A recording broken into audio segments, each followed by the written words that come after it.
All right. What is creativity? Throughout the first few weeks in this class, I feel like that's the main topic here.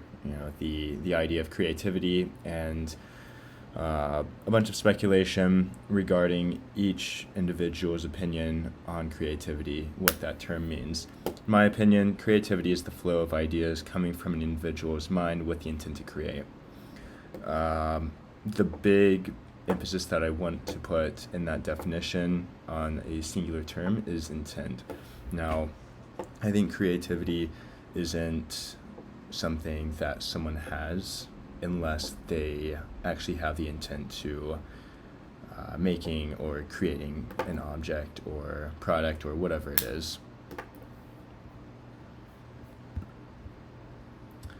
One of the surprising myths that I found in the one of the modules with this class is that musicians, being similar or somewhat similar to engine mechanics, musicians have been studied by people. However, mechanics have not. Engine mechanics take cars apart to solve an issue, but it isn't really studied by anyone. Nobody goes in, asks the engine mechanic a series of questions, whether they should do one thing to another, or what they did to, what they took apart, what they did to solve the issue. Going more in depth with this, if we really think about it, engine mechanics can look at a car with some of the worst problems that one could possibly have to or with their car. They'll diagnose it within an hour or two, and they will print out a diagnostic report of things that need to be fixed or repaired on the car or on the engine. Now, I think the reason nobody has studied this profession is because it might seem a little daunting to people. You have a big engine block, and there's a bunch of moving parts to it. I don't think anybody really has the interest in going in depth with something as such complex as going into an engine and repairing different parts, taking parts apart.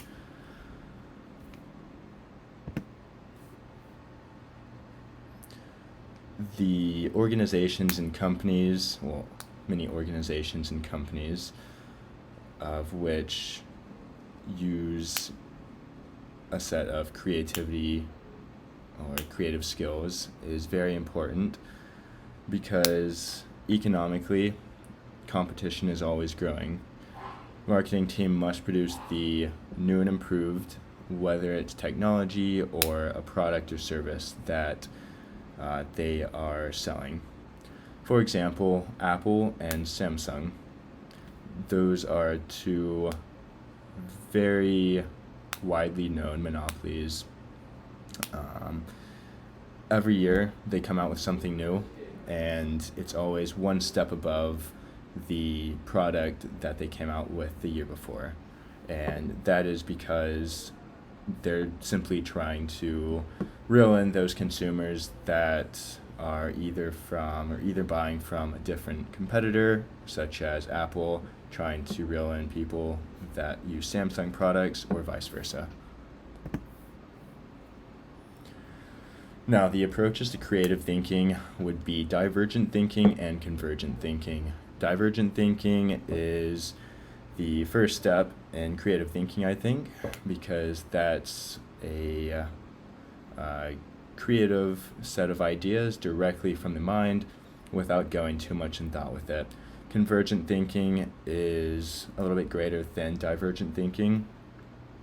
Thus, those are the options after the evaluation process. So while one is convergently thinking, they might weed out a few ideas that wouldn't abide by whatever they're trying to create, and that would be the evaluation process. Once they get to a set of ideas then the evaluation process is over, and they would have successfully gone through divergent and convergent thinking. creative change process in today's society. I think creative change is all around us, especially with innovation. Innovation is always making a move in today's society where it might be technologically advanced.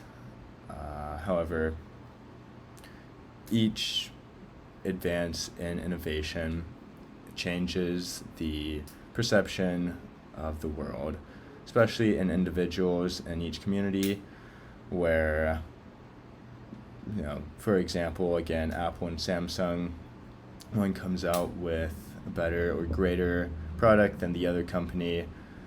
That mindset has then shifted once more, and possibly more consumers will go over to that one company that has produced the greater product.